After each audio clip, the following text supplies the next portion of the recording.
प्रदेश भर की तर्ज पर रीवा में चलाए जा रहे राजस्व महाअभियान में मामले सुलझने की बजाय उलझते जा रहे हैं। जिले में पटवारी की चेन और तहसीलदार की कलम का कुछ ऐसा खेला देखने को मिल रहा है जिसमें मामले सुलझने के नाम नहीं ले रहे हैं। पेश की गई थी, इसको एसडीएम केपी पांडे थे, ये खारिज किया, फिर संशोधित आदेश ये किया है, साहब किया ये जाली पुली पहले भी दे उसको खारिज हुई है। अब ये पुली कहाँ से आ गई? यदि मेरा काम नहीं हो साहब तो मैं परेशान हो। देखिए और पैसा मेरा वापस कर दिया गया है तो झूठ नहीं बोलूंगा साहब, मैं ब्राह्मण आदमी हूँ, झूठ नहीं बोलूंगा, पैसा लिया ही उन्होंने। हाँ ठीक है साहब। कहने को तो रीवा में राजस्व महाअभियान का भाग 3 शुरू है, जिसमें राजस्व मामलों को निपटाने के लिए यह अभियान शुरू किया गया है, लेकिन मामले यहां सुलझने की बजाय उलझते जा रहे हैं, जिस पर सवाल उठ रहे हैं कि आखिर ऐसा क्यों। हाँ, सेमरिया तहसीलदार ने इस्तिलाबी का आवेदन दिए कमिश्नर का आदेश के मुताबिक मानो आदेश आज 7-8 महीने से लगी है। 2 फाइल हैं, एक मानो अखर आदेश नहीं कह रहे हैं।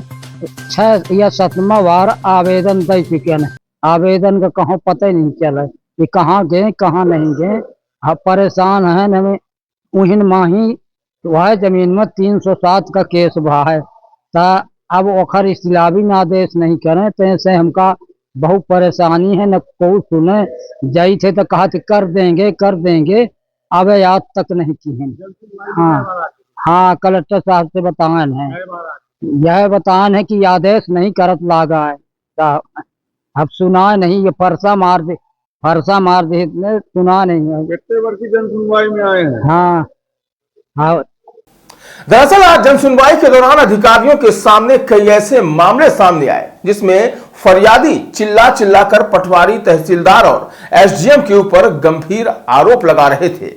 एक फरियादी ने तो यहां तक कह दिया कि 2.5 एकड़ जमीन को पटवारी ने 1 एकड़ में तब्दील कर दिया। उसने कई बार अधिकारियों से शिकायत की, लेकिन कोई भी अधिकारी सुनने को तैयार नहीं है। हमारा नाम मोहन सेन है। क्या हुआ है? हाँ, ये जो भू राजस्व अभियान चल रहा है उसी में आवेदन देना है। मेरा आज तक कोई सुधारा नहीं गया, ना हमें कोई मोदी के शासन को वो मिल रहा है। ये 21 से चल रहा है, कोई निराकरण नहीं। जन सुनवाई में दिए, हमारा ये सीएम हेल्पलाइन भी इसमें है, RI साहब वापस किए हैं और उसका नंबर भी है, आज तक वो निराकरण नहीं कर रहे हैं। जमीन का 2 एकड़ 46 हम मिले, बस बोलते तुम्हारा इतना है। 1 डिसमिल का रिकॉर्ड बनाए हैं, 2 एकड़ 46 डिसमिल है, उसमें आज तक कोई निराकरण नहीं हुआ मेरे सर।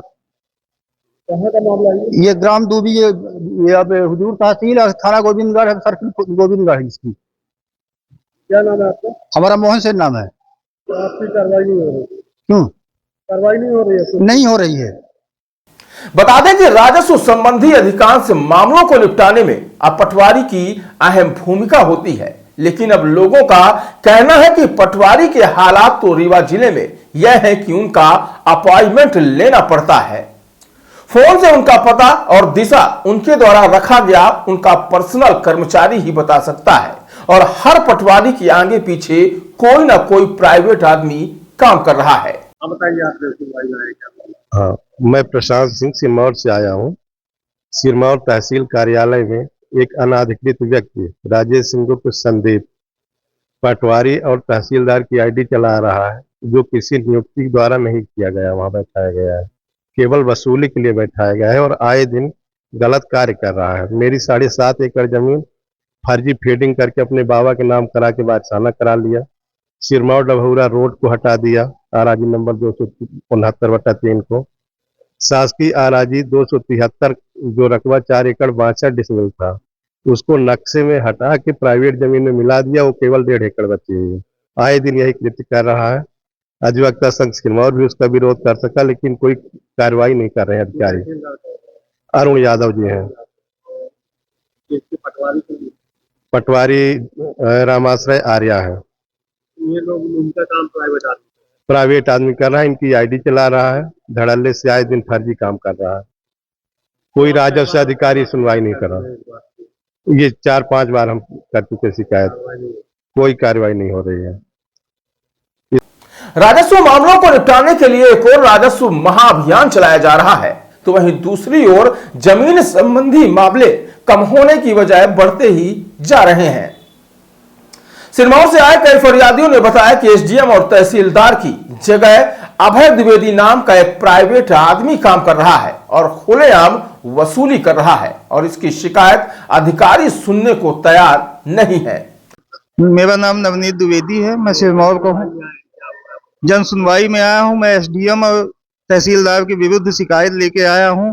एसडीएम साहब एक अभय द्विवेदी नामक व्यक्ति को रख के पैसे वसूलते हैं। सारे आदेश कोई भी आज तक सिन्हा साहब के समय में आदेश न्यायालय के अंदर नहीं टाइप हुए हैं, सब बाहर से टाइप करवाता है अभय द्विवेदी। और एसडीएम साहब ने इस तलावी करने का कोई आदेश नहीं दिया था अपने आदेश में, किंतु तहसीलदार यादव ने पैसे लेकर इस तलावी करने का आदेश दे दिया। पटवारी के ऊपर दबाव बना रहे हैं इस तलावी करने का। फिर एसडीएम साहब ने हमको 28/11 को स्थगन दे दिया अपील अवधि तक के लिए, तहसीलदार के आदेश में, अपने आदेश में। और 4 दिन बाद 5 तारीख को स्थगन आदेश निरस्त कर दिया। पटवारी के ऊपर दबाव बना रहे हैं इस तलावी दर्ज करवाने का। निवेदन है कि मुझे न्याय दिलवाया जाए।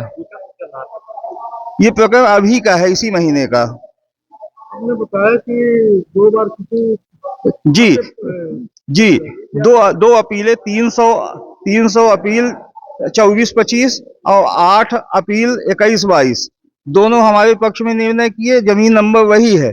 फिर ये अपीलार्थी ने एक चोरी छुपे एक अपील अन्य प्रस्तुत करके अपने पक्ष में आदेश करवा लिया, जिसमें आदेश में एसडीएम साहब ने लिखा भी है कि मेरे द्वारा 2 अपील निराकरण किया जा चुका है, और उसमें अपीलार्थी का अपर आयुक्त के यहाँ जो अंतिम आदेश होगा उसके बाद अधीनस्थ न्यायालय में आवेदन देंगे। किंतु अपीलार्थी चोरी छुपे तहसीलदार को आवेदन दे दिया और अपना इस्तलावी करवाने का आदेश करवा लिया, जिस पर एसडीएम साहब ने स्थगन दिया और फिर अपीलार्थी से मिलकर 5 दिन बाद स्थगन को निरस्त कर दिया। अब वो इस्तलावी करवाने के फिराक में, जिससे मुझे लंबी परेशानियों का सामना करना पड़ेगा। मेरा जमीनी विवाद है, जमीनी विवाद चल रहा है, हो गया और कुछ नहीं है। जमीनी में उल्टा पुल्टा आदेश कर दिए हैं। तभी आप बंदा बात कर रहे थे। हाँ, बंदर कर रहे थे तो हम कर दिया जो करना था। पैसे वैसे जो लिया वो हो गया। अब हम क्या बोले, काम हो ही नहीं रहा। बस हम 6 महीने से परेशान हैं। पैसा लिया था तहसीलदार, नायब तहसीलदार राजू शुक्ला ने। हाँ, अधिकारियों ने, कलेक्टर साहब ने बोले थे रिटर्न में दो, रिटर्न में कुछ जवाब नहीं हुआ। अब लगाए हैं फिर दोबारा, अब मार किए हैं, अब देखते हैं क्या होता है। हम पिपरवार गांव से हैं। मेरा नाम भरतलाल पांडे, मैं भूतपूर्व सैनिक हूँ। एक सैनिक के साथ ऐसे हो रहा था, आम जनता के साथ क्या होगा। चलिए, हो गया बहुत।